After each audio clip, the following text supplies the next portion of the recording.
With AI, there are these data centers, right? So these big, huge warehouses which are full of all these computers, and these computers get hot, right? Like all our computers do. But in that volume, they're using water to cool the computers down. For every prompt, that's every, hey, ChatGPT, I want to know, or can you make me my Barbie in a box? It's going to use half a litre of water. In some of the places where they are, they don't have an abundance of water. So those communities which are near those data centres could possibly end up in a drought because of people going, I want a Barbie in a box.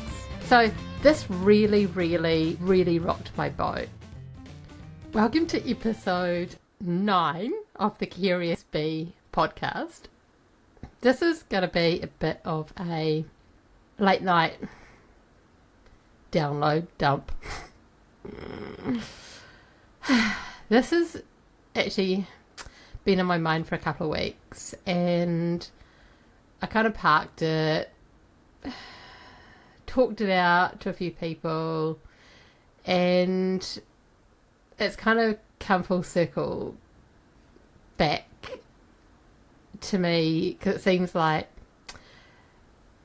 I'm not the only one that's starting to question these two vowels in the alphabet, A and I. So what came up for me was that someone on Facebook, I barely look at that platform apart from Messenger, but yeah, the first thing that came up this day was someone had, made this image of themselves in the Barbie box, and it's kind of this trend that is going around. Hopefully it's over. And someone had commented under this post, do you know how much water is wasted? And didn't you think about that? Because this person who had done this was really into sharing everything around health and wellness and being really conscious of what you buy and all that. So it was kind of actually really out of alignment if she'd known that. And of course, curious bee me went searching to find out, okay, well, what's this all about? So with AI, there are these data centers, right? So these big, huge warehouses which are full of all these computers, which are, when we put something in, they're processing it and sending it back out. And they're huge, huge, huge, as I said, warehouses full of computers. And these computers get hot, right? Like all our computers do. But in that volume, they're using water to cool the computers down. So what these articles said is that it uses for every prompt, that's every, hey, ChatGPT, I want to know, or can you make me my Barbie in a box? It's going to use half a litre of water, 500 mils of water for that one prompt. And these data centres are all over the world. And in some of the places where they are, they don't have an abundance of water. So those communities which are near those data centres could possibly end up in a drought because of people going, I want a Barbie in a box. This really, really, really rocked my boat. I've got this kind of connection and deep care for Mother Earth, and I never used to. I don't. Not, it's not something I felt like I was born with that sensitivity. I've definitely always been sensitive, but definitely since I woke up and with my journey through permaculture has really, really, really deepened my connection with it, and also why I had to leave the city because I couldn't cope anymore with the pace, the disconnection of the people, all this asphalt and concrete just suffocating her. And the pace and the cars and it's just so unnatural. I just couldn't do it anymore. It was just so painful. And that's why I am where I am, with no street lights, in a dead end road, in somewhere that feels a little bit like yesteryear, apart from when everybody comes on holiday, but that only happens once a year. And if the weather's terrible over Easter, not everyone comes up. I've terribly become a bit of a recluse. Okay, so continuing on with the subject. I was thinking about going on a retreat. Because I don't know, I'm loving this journey, and I love going deeper and deeper and becoming more and more open to spirit, and it's so beautiful, and yeah, it feels like that's what I'm here for. And I was kind of, going through this retreat, and listening to a interview that was related to someone that was going to be on the retreat, and then she was doing another retreat with someone, and how all these, you go bounce around, and I ended up on another woman's Facebook page because that's the only place I could find her. No, I was on her Insta, and then I was trying to, she goes, listen to, and she'd done something on AI, and she said, you need to listen to one first, and blow me down, I couldn't find her first post. So I ended up on Facebook. I really don't like Facebook, if you can't tell already. So where the story is going is that she had a client. So she's she does energy healing, and she had a client who had come to her, and this client was really, really, really into using ChatGPT, and had given it a name, and it was talking to her with a voice, right? So she'd come to her for energy healing. When this woman had opened up the session, she'd asked her guides to come in. They struggled to come in like they normally do, and she was like, that's really, really weird. And she'd seen something, quite a big block that was blocking them.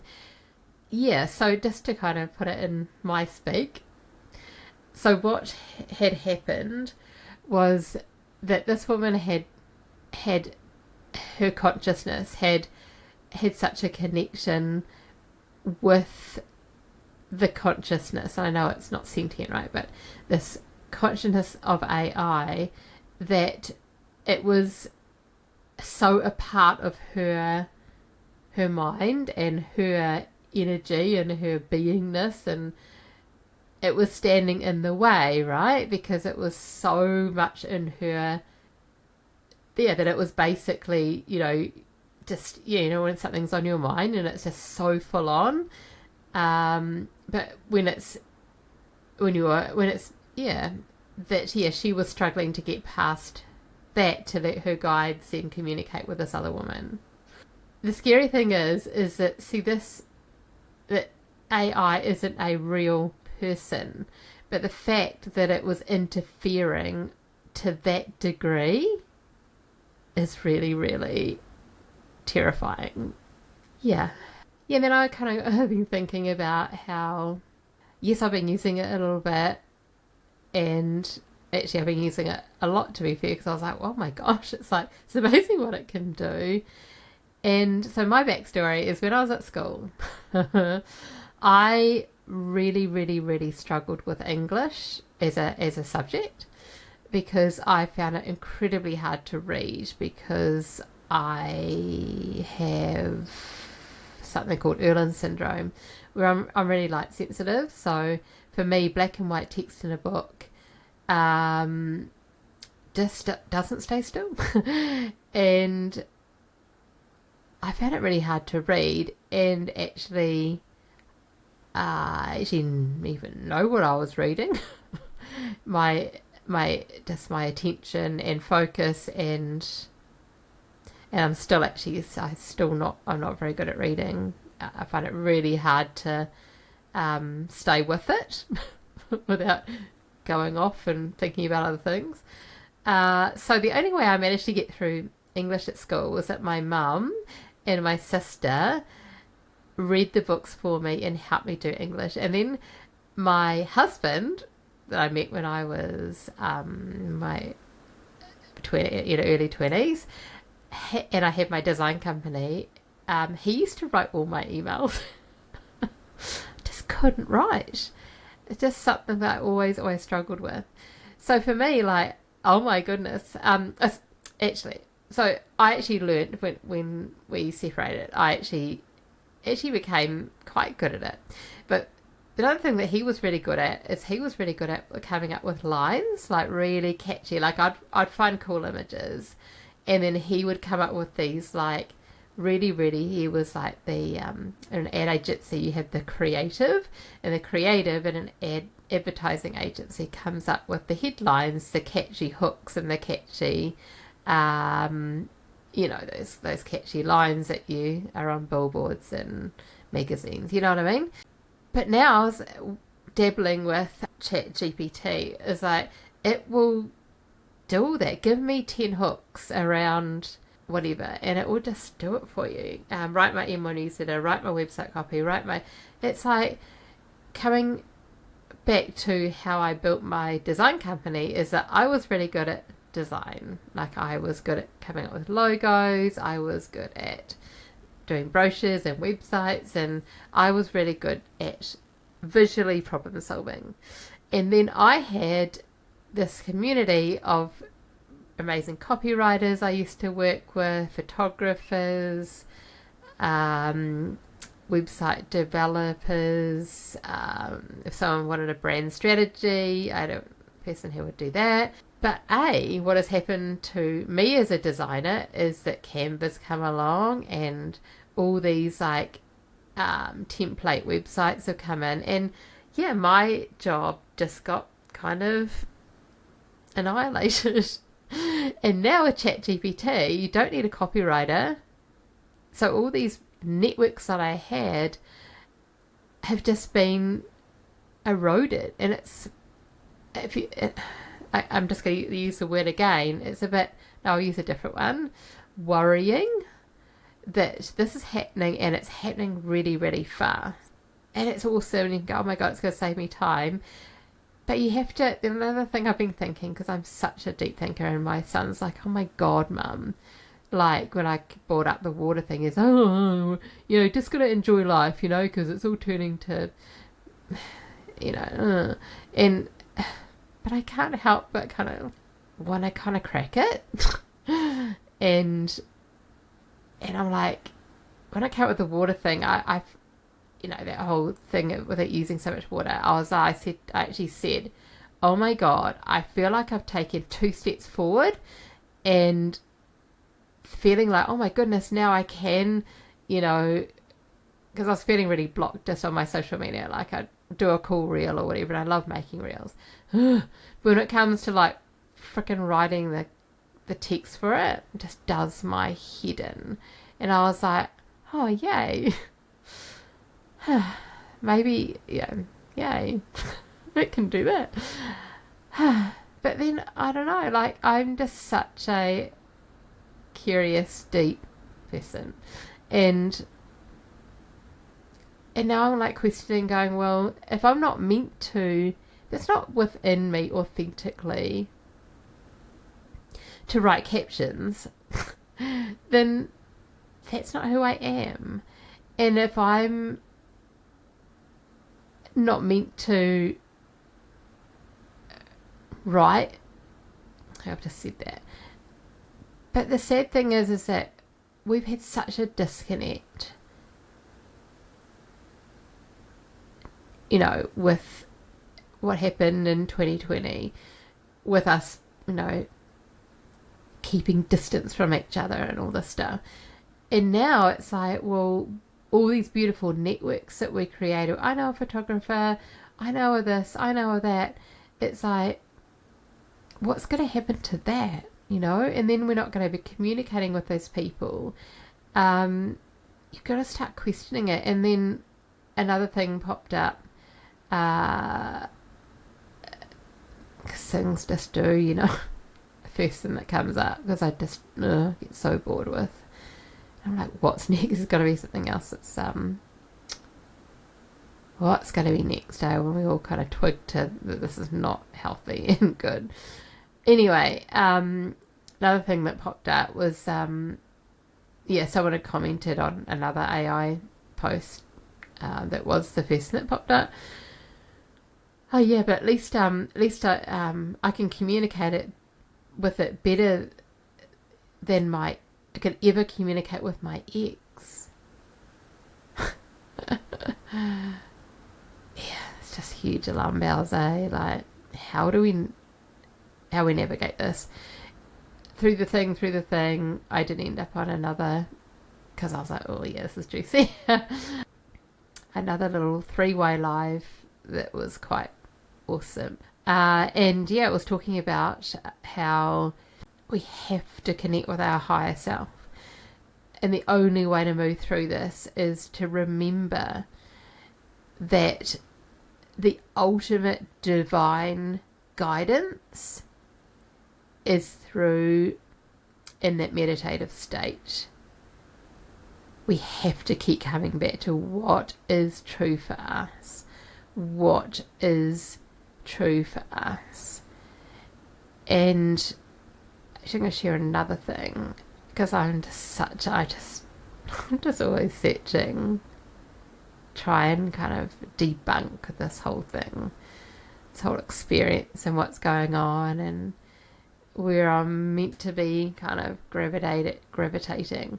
And I'm going to ask this question of myself and of you, but what did you love doing as a child? What did you love doing as a child that you could just do hour upon hour that gave you so much joy?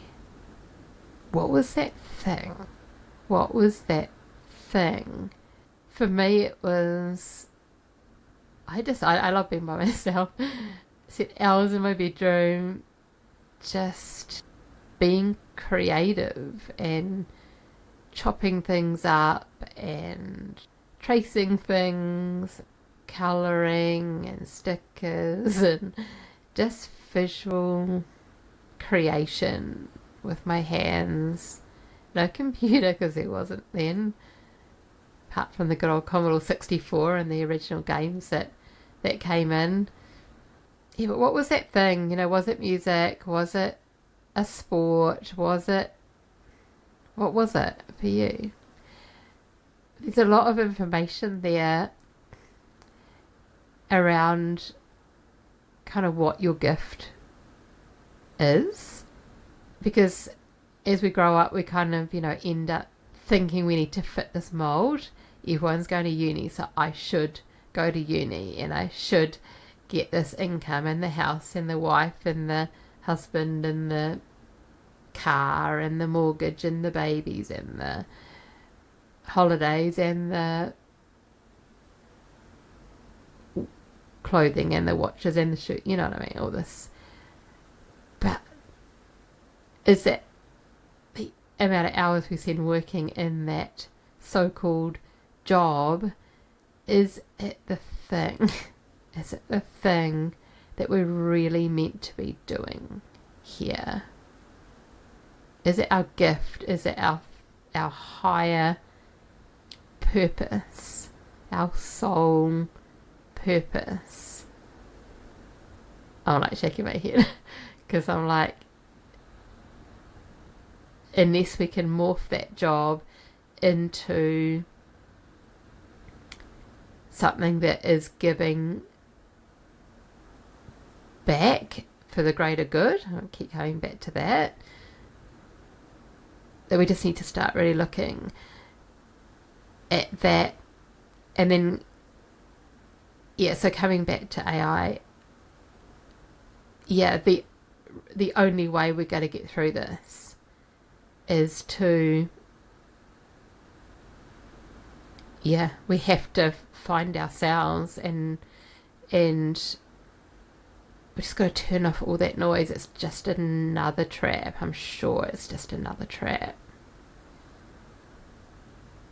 And yeah, just be really in control and wary and curious, and just kind of keep it at a distance, you know? Don't tell it all, and because you know you, and it's replies are, oh, it's such an amazing idea. You're doing so well. It's just all those words that we need to hear, and we just got to be a little bit kind of wary. Yeah, just keep your headlights on, and just keep being really super aware, but keep coming back to who are you, and your authentic, who are you, and what really feels right for you in that moment. What's your next natural step to take that lights you up right to your core? So yeah, it's a bit of a deep one. I'll just leave it there. Just feel like it's my role too as a light worker, kind of awake, aware being that I am, with what's happened to slow me down. But yeah, the more of us that share and say that we're on the same page, right? Know that you're not alone. There we go.